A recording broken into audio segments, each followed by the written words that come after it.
বৰ্তমান মই উপস্থিত আছোঁ মাজগাঁও আৰু মাজগাঁৱত যিহেতু ক'ব লাগিব যে যিখন এখন নদী আছে এইখন নদীখনক প্ৰথমে মই দেখুৱাব বিচাৰিছোঁ। এয়া হৈছে মেকুৰী নলা আৰু এই মেকুৰী নলাই আজি দীৰ্ঘদিন ধৰি এই যিখন মাজগাঁও আছে মালিনীপুৰ গাঁও পঞ্চায়তৰ অন্তৰ্গত যিখন গাঁওখনক সম্পূৰ্ণ ধ্বংস কৰি পেলাইছে।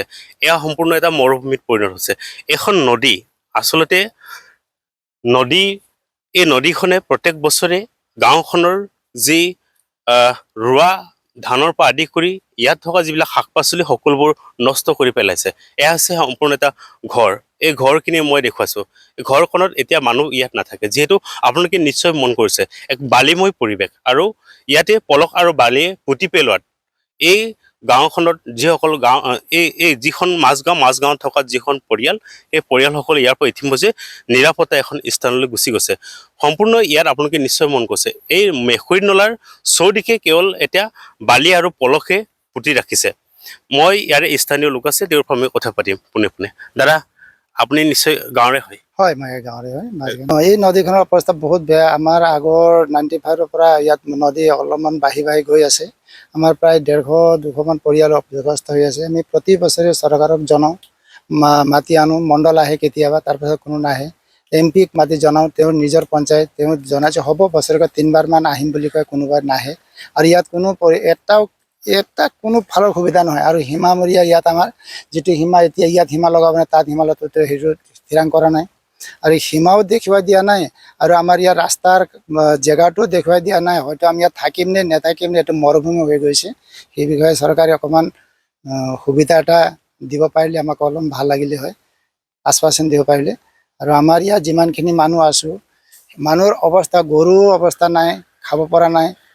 নিদিলে বুলি ক'লে 1.5 কেজিমান ভুচি দিছিলে, সেই ভুচিৰ বাদে আৰু একো দিয়া নাই। আৰু তাৰপাছত চাউল অকণমান 2 কেজি 1.5 কেজি দিলে। তিৰপাল ক'ৰবাত দিলে, কাৰোবাক দিয়া নাই। কিন্তু তাৰপাছত আৰু কোনো সঁহাৰি আমি পোৱা নাই। আমি পাম বুলি আশা কৰি আৰু 8 বছৰ পাৰ হৈ গ'ল, কোনো বছৰে চৰকাৰে নাপায়। আৰু এনেকৈ থাকিম নে, ইয়াৰ পৰা উঠি যাম নে, কি কৰিম, মানুহ কোনো সঠিক হেৰি পোৱা নাই। কিমানটা পৰিয়াল আছিলে গাঁৱত? আমি ইয়াত প্ৰায় 20টা পৰিয়াল আছে এইটো গাঁৱত, মাত্ৰ ইয়াত। কিন্তু আমাৰ এই গাঁৱৰ নদীয়ে বিধ্বস্ত কৰাত যথেষ্ট পৰিয়াল আছে। ইয়াৰ পৰা কোনোবাই উঠি MS গ'ল, কোনোবাই কাৰোবাৰ ঘৰৰ আদি ভাগি কৰিবলৈ গ'ল, কোনোবাই কাৰোবাৰত হালোৱা বহিবলৈ গ'ল। কোনো ঘৰৰ ঠিকনা নাই, কাৰো ঘৰ মাটি কিনিব পৰা নাই, অৱস্থা নাই। যিমান আছিলে আগৰ পৰা ইয়াতে আছিলে, এনেকুৱা অৱস্থা হৈ আছে। এয়া ইতিমধ্যে উল্লেখ কৰিছে যিখন মাজগাঁও আছে, এই মাজগাঁৱত যিহেতু 20টা পৰিয়াল আছিল আৰু এই 20টা পৰিয়াল ইতিমধ্যে ইয়াৰ পৰা বিভিন্ন ঠাইত তেওঁলোকে নিৰাপত্তা স্থানত তেওঁলোকে দাপলি মেলি বিভিন্ন জেগাত আশ্ৰয় লৈ আছে। আৰু এটা পৰিৱেশ দেখুৱাম, এয়া হৈছে এখন মন্দিৰ আৰু এই মন্দিৰখন ইতিমধ্যে পুতি পেলাইছে। ইয়াতে এনেদৰে এই যিখন মাজগাঁও আছে, মাজগাঁৱৰ ইয়াত কেৱল মন্দিৰখিনি আছে আৰু বাদ বাকী যিমান ইয়াত থকা পৰিয়ালসকলে নিৰাপত্তা এখন স্থানত গৈছে। আৰু এয়া হৈছে মেকুৰী নলাৰ যি দৃশ্যখিনি মই দেখুৱালোঁ। আৰু ইয়াতে এজন লোক আছে, মই তেওঁৰ পৰা কথা পাতিম। দেউতা, অকণমান ওচৰত আহক। যিহেতু যিখন গাঁও দেখিছোঁ, গাঁৱৰ পৰিৱেশ একেবাৰে বেয়া আৰু গছ গছনি শুকাই গৈছে চব। কিমান বছৰ পৰা হৈছে? এই গছ গছনি শুকোৱাটো 5 বছৰমান হৈছে। আৰু ইয়াত পূৰা একেবাৰে বেয়া, ক'বলগীয়া নাই। ক'লেই মানে কান্দিবলৈ মন যায়। আমাৰ আগত যি কিবা আছিলে, এতিয়া যেনেকুৱা আছিলে, আমাৰ এই ধান ইমান ভাল হৈছিলে, তামোল হৈছিলে, পাণ হৈছিলে, কিবা হৈছিলে, এতিয়া একোৱেই নাই, চব মৰুভূমিত পৰিণত হৈছে। এতিয়া ইপিনে অৰুণাচলে প্ৰেছাৰ কৰি আছে, আমাৰ অসমৰ চৰকাৰে ইপিনে চোৱা নাই, আমাৰ MP ছাৰে চোৱা নাই। মানে আমাৰ MP ছাৰটো নিজৰ পঞ্চায়তৰ হয়, হ'লে এক পাক ঘূৰি নাহে। এতিয়া বহুত মানে হাঁহ পানী খাবলৈ মানে কিবা হৈ আছে মানে।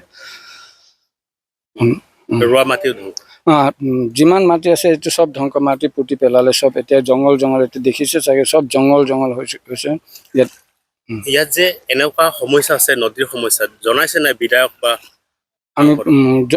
আমি গৈ জনাইছোঁ, কিন্তু সিহঁতে আহি চোৱা নাই। এবাৰো অহা নাই।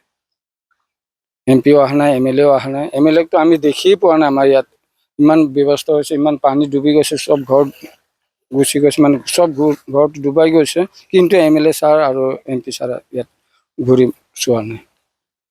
এয়া আছিল তেওঁলোকৰ মন্তব্য। যিহেতু এই গাঁওখনত তেওঁলোকে যি সমস্যা আছে, এই সমস্যাৰ বিষয়ে ইতিমধ্যে বিধায়ক আৰু সাংসদক বিষয়টো জনাইছিল, কিন্তু তেওঁলোকে যি ইয়াত পৰিৱেশ আছে, তেওঁলোকে এই পৰিৱেশ আচলতে বিধায়ক আৰু সাংসদ বা প্ৰশাসনে ইয়াত আহি চাবলৈ অহা নাই। কিন্তু এনেদৰে যদি তেওঁলোকে যিসকল ভুক্তভোগী ৰাইজ যদি থাকিবলগীয়া হয় অনাগত দিনত যথেষ্ট ইয়াতকৈ ভয়ংকৰ হোৱাৰ প্ৰায় সম্ভাৱনা আছে বুলি ইতিমধ্যে উল্লেখ কৰা দেখা গৈছে।